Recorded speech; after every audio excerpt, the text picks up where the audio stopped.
On today's episode, we have Trevor's PHT success story. Welcome to the podcast helping you overcome your proximal hamstring tendinopathy. This podcast is designed to help you understand this condition, learn the most effective evidence-based treatments, and of course, bust the widespread misconceptions. My name is Brodie Sharpe. I'm an online physiotherapist, recreational athlete, creator of the Run Smarter series, and a chronic proximal hamstring tendinopathy battler. Whether you are an athlete or not, this podcast will educate and empower you in taking the right steps to overcome this horrible condition. So let's give you the right knowledge along with practical takeaways in today's lesson.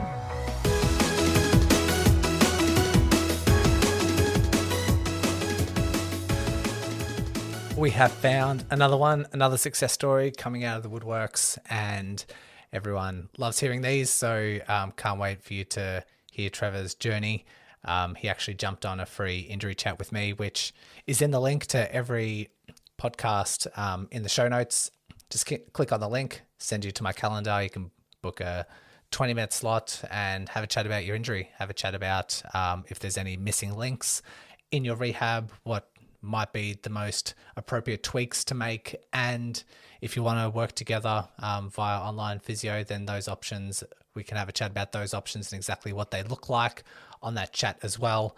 So that's what Trevor did. He was investing his knowledge and wisdom into the podcast and jumped on a chat and told his story and had a lot of success after that chat, and I thought it would be good for him to share. So let's go.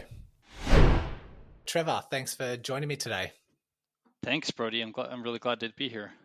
Yeah, likewise. We're going to get into your success story and your rehab journey in a second. But before we do that, could you just introduce yourself and where you're from and kind of your athletic background up until this point?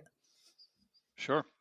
I live in Washington, D.C., the political capital of the United States. Originally from California, and I'm a runner. I've played a variety of sports and been kind of active person generally throughout my life, but the last couple of years I've put a lot more time into running, including races. What sort of races would they be? Like any particular, would you hone in on a particular trail or terrain or distance? I've mostly done marathons and half marathons, but I'm actually excited to this year maybe devote a bit more time to things like 10Ks and 5Ks. I'm actually excited to try some of those shorter races, which aren't such a slog. The marathon's a pretty long event. It takes a lot of preparation.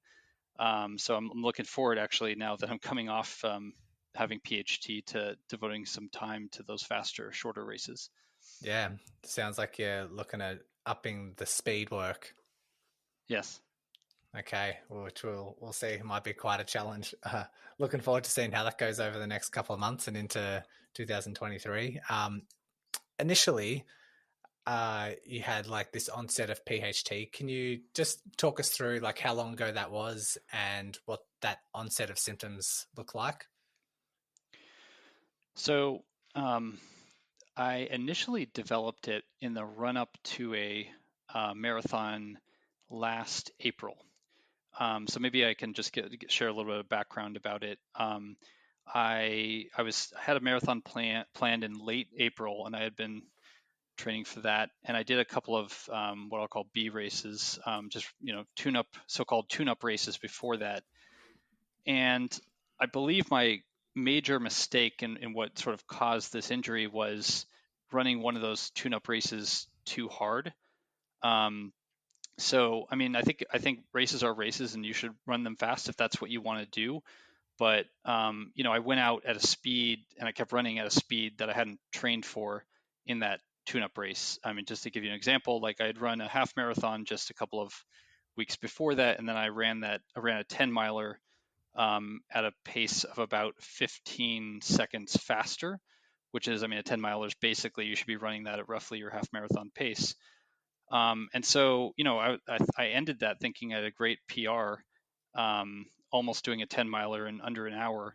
And I think that was kind of the triggering event, because over the next week, I started to notice this, this pulling sensation in my right hamstring, obviously where the hamstring connects with the glute.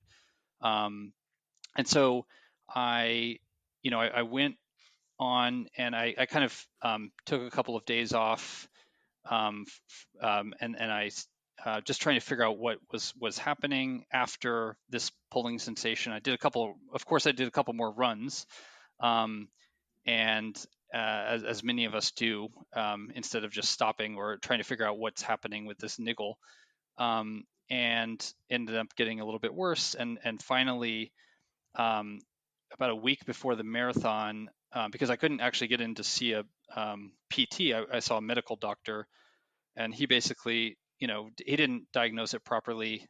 Told me it was some kind of tendinitis in the calf. And I wanted to highlight this, Brodie, because I had symptoms in my all the way down into my calf, and actually it was stronger and more painful at that point in my upper calf than it was in my hamstring. And I hadn't heard a lot about this in really in the literature or when people talk about this injury. So I just wanted to flag it because ultimately for me, I ended up figuring this out because I did find there were some articles which talked about severe cases of PHT ending up in going all the way into the calf.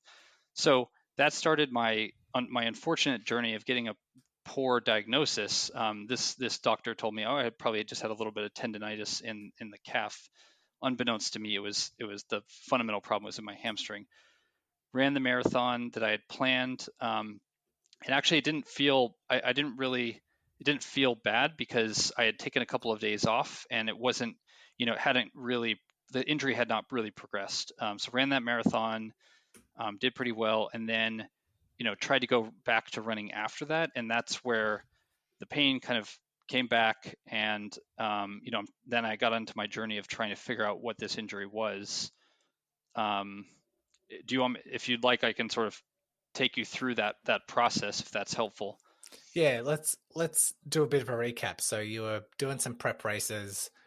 Looking back on it now, a lot more speed work than had prepared for. So there was an abrupt change in speed work there, but Yep. initial symptoms seemed quite mild, just tightness or pulling, and it would have been like in the glute area, but then going down into the calf. And so not necessarily concerning enough symptoms to stop running or really be proactive with treatment. You just thought you'd get a diagnosis and then continue running. And then once you completed the marathon, the symptoms started to increase. And like, okay, now I need to take this more seriously. Is that right? That's right. And the unfortunate thing about it is, had I figured out when I first started to develop that sensation, and even within the first week when I was trying to see somebody, if I had gotten a proper diagnosis, seen someone like you who able to figure it out, I probably would have saved myself months of trying to figure out, and then also would have saved it from becoming a much more chronic problem. Mm. Um, but that's your recap is absolutely right. We can see, you see that sometimes in tendons and like plantar fasciitis and that sort of thing, like when it becomes overloaded, particularly if it's very strong and very like you're running marathons, so you're very fit, and the tendons had a pretty strong capacity, you would say. These gradual onset of symptoms could be very common, and tightness is a very common initial symptom, so that it doesn't really raise much concern with a runner or heighten their level of severity, because people can put up with tightness. It's the same with plantar fasciitis. A lot of times it's morning symptoms and it's just a little bit of tightness and not much for concern, but then you continue doing what initially caused that tightness, and then it slowly tends to drift towards a little bit of pain, then a little bit more pain, and then by the time you're like, okay, let me get this sorted, you've had it for 2-3+ months, and at Mm-hmm. that stage, when you've had it for that long, it's harder to overcome. So it seems like that very gradual onset was sort of what got you know, I guess with those gradual onsets, the level of severity didn't really spike enough to, trigger action immediately. What was there a certain moment where symptoms did start to increase, or like what was that moment like where you started to take it more seriously and actively look for treatments?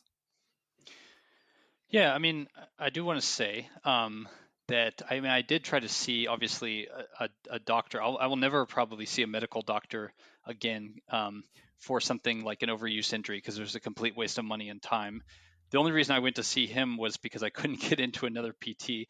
So I think just it's been nice to be able to speak to you quite quickly when I've and so I think there's a lot of benefit from your kind of virtual platform. But so after my marathon, I took a week off. I started to come back to running. I felt the symptoms. They still weren't like so severe, but I wanted to get it addressed. So I finally got in to see a PT within about a week and a half or two of running the race. And he also failed to kind of properly diagnose this. At this time, I was complaining also about my hamstring, but I still felt like even more pain. I was more focused on the calf because that had been the initial. I had actually felt more pain there than the hamstring. It almost felt just like yeah, just like I explained earlier, the tightness in the hamstring still. Whereas I recall waking up in the middle of the night with the calf pain, and I had to like take like some Advil or a painkiller, basically ibuprofen, just to get it to calm down. So the PT that saw me, thought I had like a calf. I pulled a calf muscle or something. That's what he was convinced after his talk with me. And basically said, yeah, take some time off and do some. It gave me a few kind of exercises, but obviously it wasn't the right diagnosis. Um, which I raised because I think it also underscores like if if you're gonna see a PT, see one that works with runners, is a runner, is a trained certified running coach. This guy, I've seen him before. He helped me out with like ITBS, but that ITBS is a relatively, in my experience, a relatively easy injury to treat, and this is much more tricky. So I'll never see that person again. I mean, no ill will towards him, but he didn't have the right experience, and Mm. that's so now we're probably 3 weeks out, and I've got an improper diagnosis. I'm doing the wrong exercises. Trying to kind of do some running, still feeling the pain, thinking it will eventually just go away. Um, and that kind of takes me to about June of last year. A lot of, well, some people with PHT report like sitting becomes uncomfortable. Did you ever notice that particular symptom at all at that stage of your management? I started to notice it in about June, or I think I want to say June. Um, yeah. And then I actually did a road trip, which was probably the Right. worst thing for it. And that's where I started to notice even like the loss of power, like the strength deficit in the hamstring, um, in about July.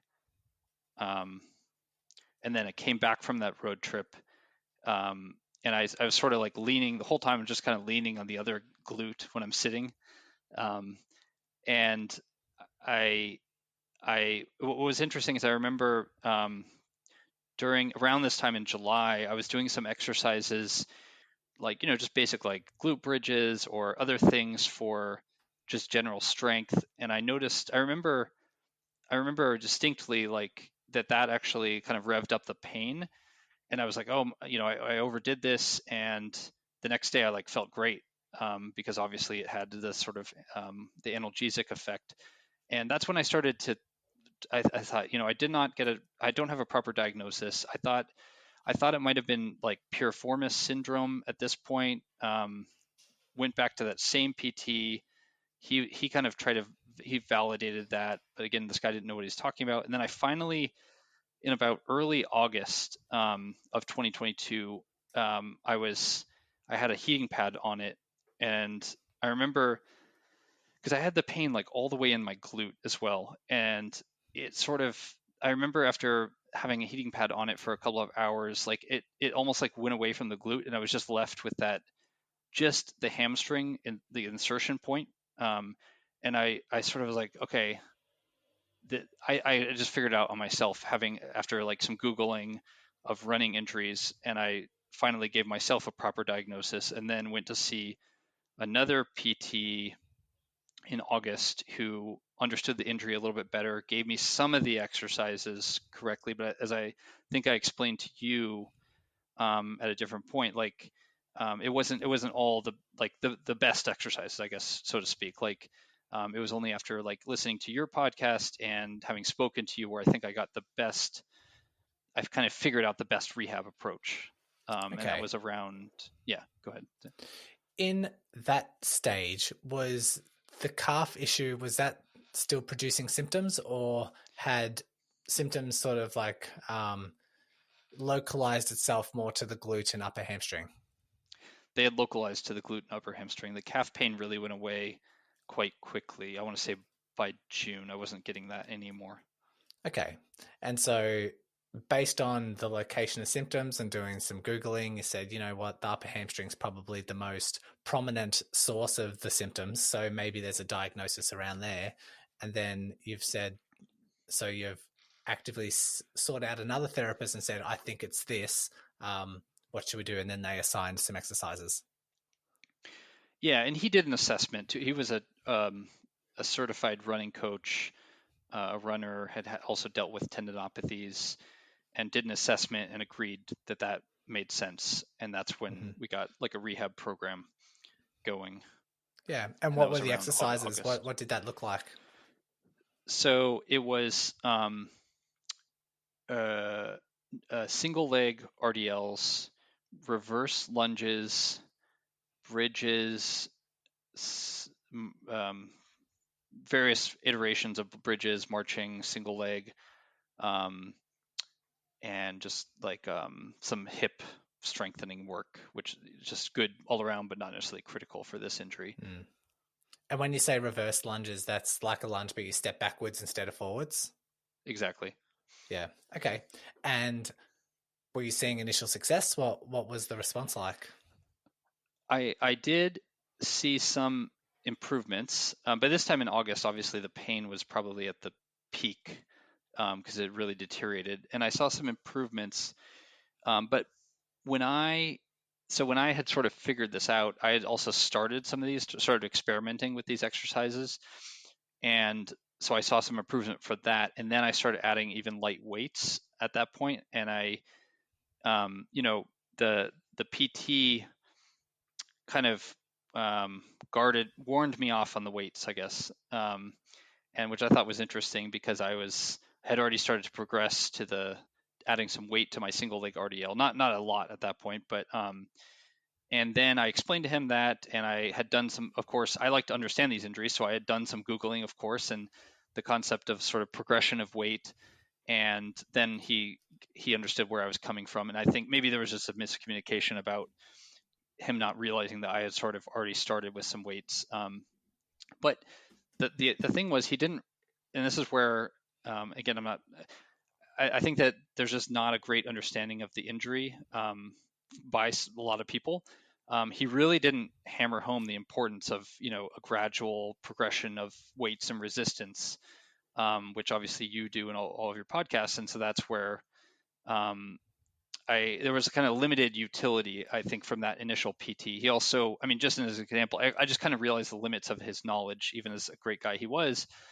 When I told him I had tried some squats in September, and it produced some flare up basically, and he couldn't figure out why that was. And as I started to learn more about the injury and what causes flare ups, I realized that was a mistake at that point of my rehab, for instance. And then I just started, I continued with some of those exercises. At that point in October, I think I had a chat with you. I was listening to your podcast and trying to get as much information as I could about how to kind of continue on my own rehab, essentially. It seems like throughout this like months and months, you're slowly like working your way there. You're almost getting to the solution. You started off nowhere near hitting the mark with someone like diagnosing a calf issue. Then you're doing a bit of research yourself. You go get another assessment, do a bit of research yourself, and like, it seems like you're slowly becoming more and more effective, but just not effective enough to see substantial changes. But you're sort of, um, honing in on something that might be eventually effective. Yeah, and I should have mentioned also I saw in I think in June or July I had found another PT that was a certified running coach. I forgot about this. And she was telling me that there was some issue with my back and had me trying to do some like what do you call them, cobras exercises, and things are just going to make no difference. And so I mean I raised this just because I saw one medical doctor and two PTs, one of which was a certified coach. And I'm not trying to like, you know, um, speak. I don't have any ill will towards these people, but like, then I understand there actually are assessments that they should have been doing, right? As a PT, there is an assessment that you can do in person to identify an injury. And when I'm complaining about my hamstring, these assessments were not done. And so I think that we all need to take responsibility as athletes and runners about be proactive about trying to understand your own injury. But like, that's what PTs are for as well, to like help, support people in properly diagnosing and getting people on a rehab plan. So I, looking back, I am a bit frustrated that, I spent some money and time with some of these people that I think should have been able to figure this out a little bit. And I wouldn't have gotten so bad by August or September. The pain had really increased to the point, it was very difficult to sit in meetings for my work, and it just got quite painful. And um, so, I mean, obviously, I wish I had found you sooner. And I wish I had diagnosed the injury sooner, but I don't know.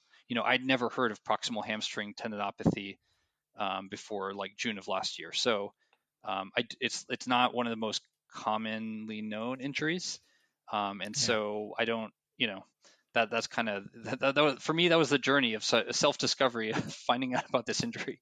Yeah. Well, this is one of the reasons why I start the podcast in the first place. It's because it is so not really well understood, and because there is often misdiagnoses and people struggling to find answers, and hence why I want to create this resource. But yourself, listening to the podcast, a lot of the success stories is I went to XYZ, misdiagnosed. I went to three PTs, two chiros, two sports specialists, and they could never figure it out. And it's an unfortunate circumstance, but it's very common, unfortunately. And Yeah. I, so you're on these single leg deadlifts, you're onto these lunges, but your PT is very apprehensive to apply load. Just do it very light, very easy. Were you still doing some running at this stage? I had started to, I had taken a little bit of time off in July, also because, I mean, there are a lot of running injuries. They don't, I mean, there will be some healing effect, right? Now I understand with tendinopathies, they don't really heal themselves. You leave it alone, it makes it worse.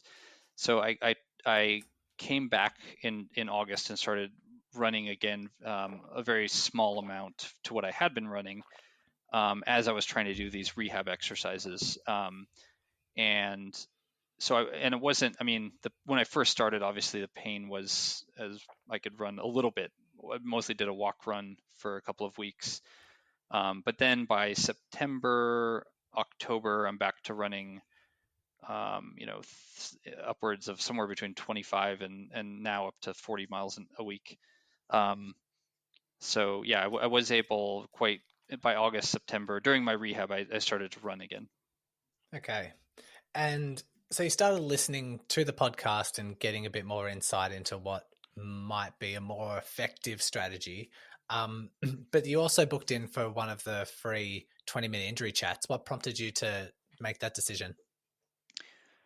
I just, I mean, I in September and October, when I started listening to the podcast, I just found so much value in sort of what I heard, and I think what's really useful, Brodie, about like the way, I mean, um, I don't mean to sound like a sycophant, but I think what's useful about what you bring is that you make this stuff very accessible and easy to understand and easy to actually like make practicable. So I just got so much value after listening to a variety of episodes and trying to then apply those lessons to my rehab.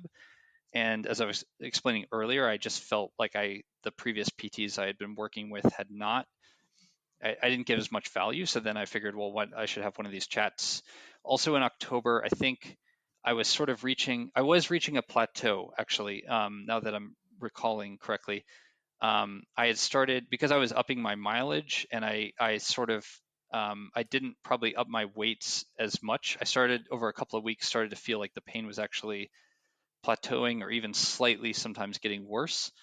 And so that's when we chatted in late October, and yeah, you gave me a couple of really helpful lessons or Yeah. guidance, I guess. Okay. Well, what were the major takeaways about our discussion? What did you implement that sort of enhanced the effectiveness? So um, I started. You told me basically to switch from single leg RDLs to double. Well, first and foremost, I think I went over the weights that I was using, and it was kind of still fairly moderate, so I increased the weight.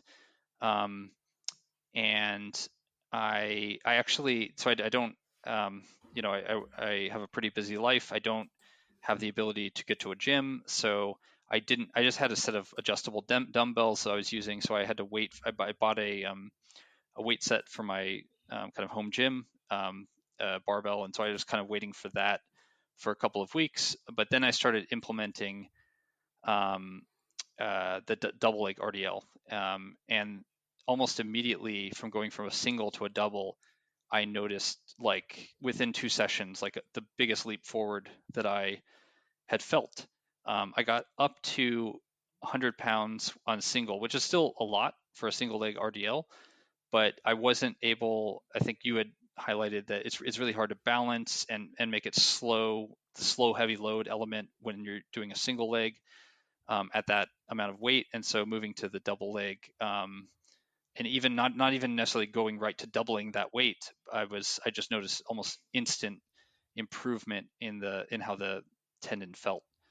Um, the other thing, we had a chat, additional chat a couple of weeks ago, and you mentioned the importance of the kind of the hip extension exercise, which I only recently implemented. I think I'm at a point in my exercise where I don't really feel pain during that exercise, so I tried it out nonetheless, and I've continued to do it, kind of. But I think probably that for me, the three most important exercises during my rehab process was the RDL, and then gradually increasing the weight, the Nordic curls, which I had already gotten into myself, but it's just such an important hamstring strengthening exercise. And then I was also doing bridge sliders, single leg bridge sliders, because you can just keep a lot of tension on the hamstring. And I've kind of stopped doing that just because I'm at a point in my exercise where I'm just trying to add more weights. Sorry, a point in my rehab, I mean, where I'm just trying to add more weight, and I can do more effective use of my time. But um, the main piece of advice you gave me was just about increasing the weight load. And I noticed after our call that there was that was it just started to feel a lot better after I did that. And I know, like, after our injury chat, you emailed me early November. I've just pulled it up in front of me, and um, you mentioned the straightaway success. Like you said, after 2 sessions, you already noticed that your pain had subsided, and just goes to show, we talk about on the podcast, we talk about tendons undergoing this analgesic effect. Sometimes, not every time, but some people can experience this significant and prolonged reduction in symptoms when they do a slow, heavy load. You can almost treat it like pain medication. So a double leg deadlift that's slow, heavy, controlled, in some cases like 3 seconds down, 2 seconds up for, maybe a half range of movement. If you do that slow and controlled, the tendons can actually respond really well to it. And if your symptoms beforehand were like a 3 to 4, it can calm down to like a 1 to 2, sometimes pain free in some circumstances, and last for 4 to 6 hours, sometimes longer. And that seems to be what the double leg deadlifts did really well for you, that your previous exercises weren't necessarily serving, nor could they, because like you say, if it's a single leg exercise, you're sort of a bit off balance. It's hard to engage the hamstring in a slow, controlled manner, and it's very, very difficult to foster the right environment for the tendon to respond in that way. And so just implementing the right conditions for that tendon to undergo that analgesic effect seem to have a very immediate and profound improvement for you. Yeah, and I mean, I was getting the analgesic effect earlier with the single leg RDL, but I just couldn't keep up with the amount of weight. So yes, I had that immediate sort of positive response, and I definitely am someone that benefited from that. There were some days where I almost, just because my tendon was so achy, where I was like, I'm really looking forward to my rehab exercises, just because I wanted to get that improvement in feeling. Um, and I found that I mentioned this to you a couple of weeks ago, I think, when we last chatted, that it surprised me a little bit that nobody, I mean, you look up the people that do know something about this injury, and everyone seems to recommend the single leg RDL. But like, I mean, based on what you said, and then also just based on my own experience, um, I just can't understand why more people wouldn't sort of recommend that exercise over the regular RDL over the single, given what you explained. But I guess it comes back to the fact that there's not a great understanding about this injury by a lot of people, and this idea, which I had initially had, which is like, oh, single leg is more important for addressing strength deficiencies, right? Because you can't rely on the other leg. I've had that sort of in my mind as well. Yeah. And I've had a lot of chats with people, seen a lot of clients who started off with single leg RDLs and just flares them up straight away. It's just too much. It's too much load, and it's the wrong conditions for treatment. Or they start with double leg and they go from 10 pounds to 15 pounds. And then they think the next progression is, okay, let's go from double leg to single leg. And that flares them up just because that carryover from double leg to single leg is too much. And I would just really want people, if they are struggling with PHT, I'd rather just keep them at double leg and just progress the double leg until they're up to doing their own body weight in a deadlift. And that's what I try and strive for a lot of the athletic population. For someone who's like just sedentary but just has PHT, probably not those endeavors, but that's the goal. I think slow, heavy load, and the heavy stuff can be even beyond your body weight in the deadlift, and honing around the 3 to 4 sets of 8 to 10 reps is a pretty good condition. Like I say, as long as it's slow, controlled, it tends to be the most effective. I think in the 95% of the PHT clients that I work with, no matter how severe their symptoms, no matter how long they've had it for, I start them with at least one variation of a deadlift. And that's because I know that it's just so crucial to people's rehab, and you're an excellent example of that. Yeah, I mean, it seems like the most crucial exercise. So once you started implementing this stuff, obviously you sent me the email and said you've had a dramatic improvement in your symptoms straight away after 2 sessions. Did you see any carryover into sitting? Did you see any carryover into running, into any other elements of your lifestyle? Yeah, I mean, the sitting has right around, I would say around sort of Thanksgiving, so like late November here in the United States, is when I started to really feel like, okay, I can actually sit for a couple of hours even at a time at this point, or even an hour for a meeting without feeling uncomfortable. And so that was nice, just because we need to be able to do that as human beings. And that's also when I was starting to increase my mileage. In December, I tried to start doing some speed work, as I told you, and and one maybe something to flag also is that I think I tried. I actually had to go back and listen to your episode on speed work because I tried to do like some tempo runs, thinking that okay, longer runs, but maybe at not like a 5K pace is going to be less, uh, less stressful for the hamstring. But in fact, as you inform me, is you want to do something, you want to do something much shorter to start out. So now coming to coming to the present, I'm working on kind of building strides, and we'll start doing some very short intervals in the next couple of weeks. Um, Nice. yeah.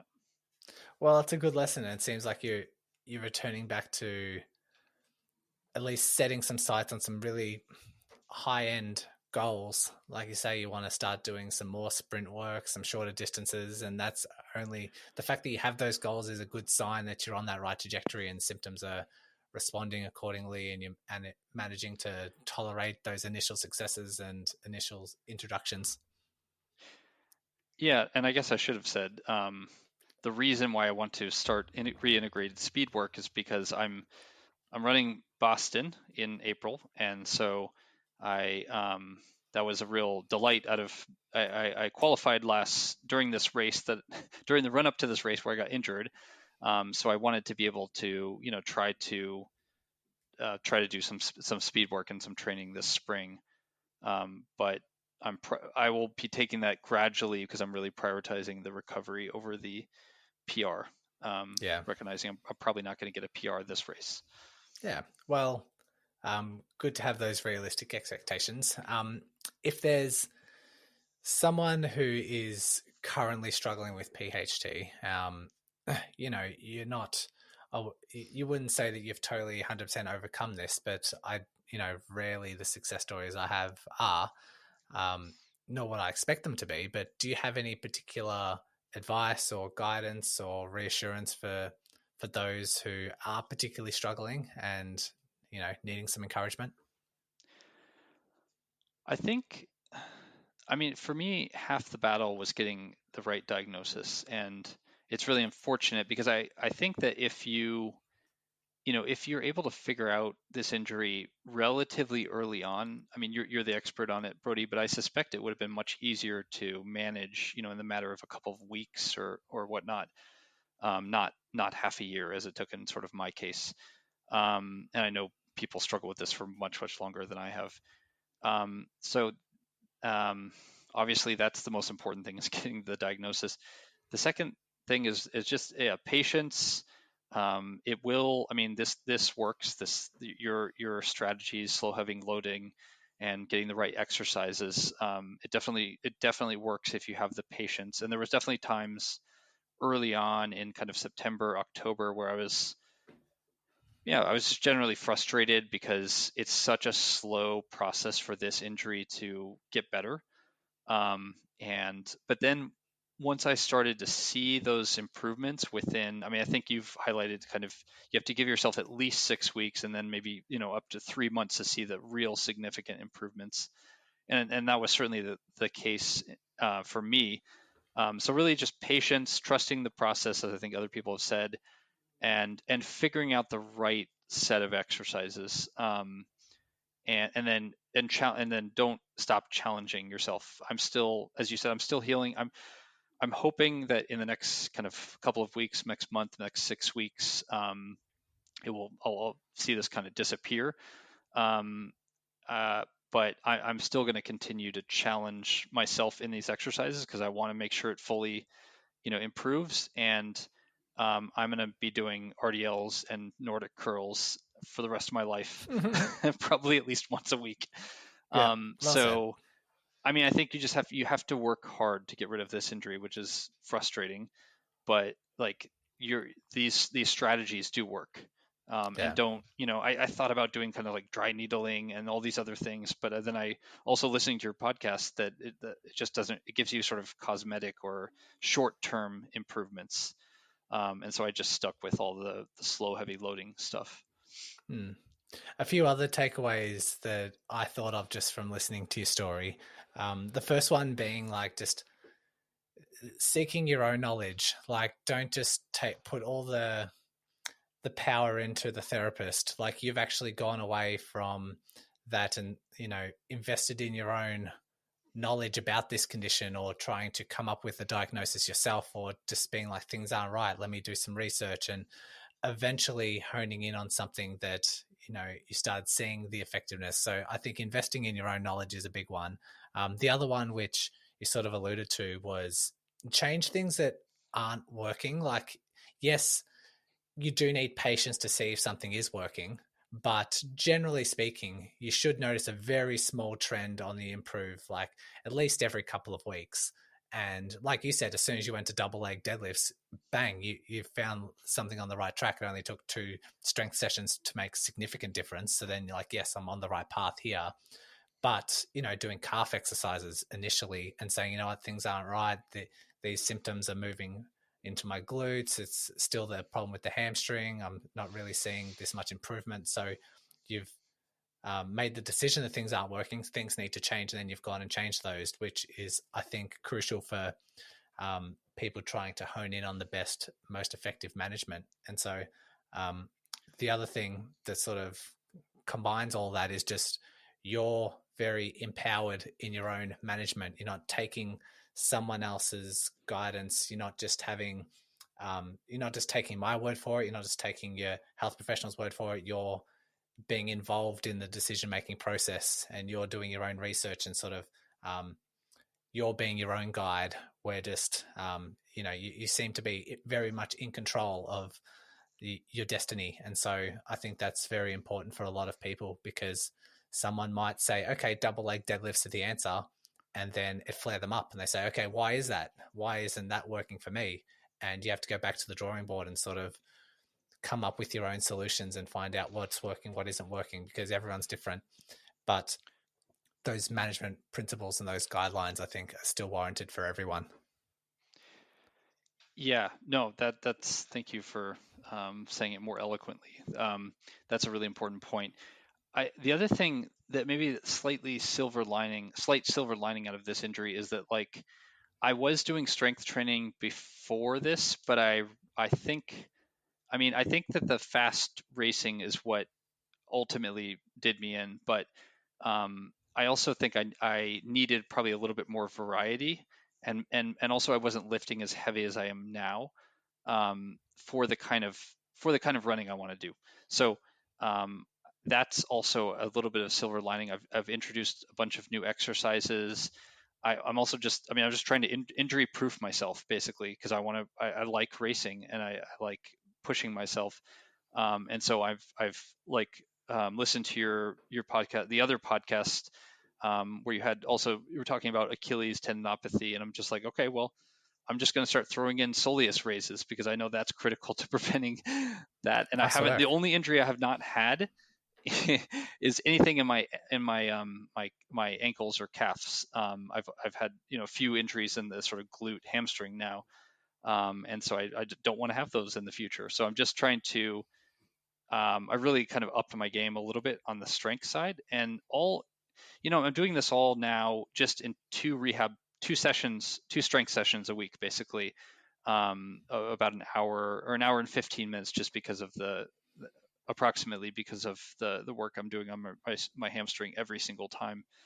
And then I do some like core and other stuff at other points. But I think the main point is that, like, you don't have to dedicate a ton of time to this stuff when you're healthy. When you're rehabbing, of course, you have to dedicate a lot. But it just a couple of hours a week, and you can really, really reduce your injury risk, if you're doing racing or just a lot of running.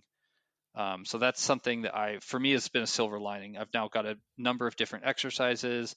Started doing kettlebell swings per your guidance. Never done them before. So, yeah, I don't know. I'm excited to see also how this additional strength might play into just my running in general. Yeah. Injury prevention and also performance as well. If you're doing some plyometric power based stuff, it's going to really carry over to running faster, improving your marathon times, improving your 5K, 10Ks. So looking forward to seeing where that takes you. Thanks for coming on and sharing all this knowledge. Good luck for Boston.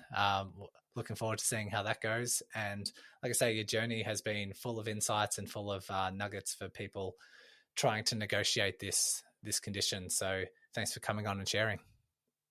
Thanks, Brodie. Thanks once again for listening and taking control of your rehab. If you are a runner and love learning through the podcast format, then go ahead and check out the Run Smarter podcast, hosted by me. I'll include the link along with all the other links mentioned today in the show notes. So open up your device, click on the show description, and all the links will be there waiting for you. Congratulations on paving your way forward towards an empowering, pain-free future. And remember, knowledge is power.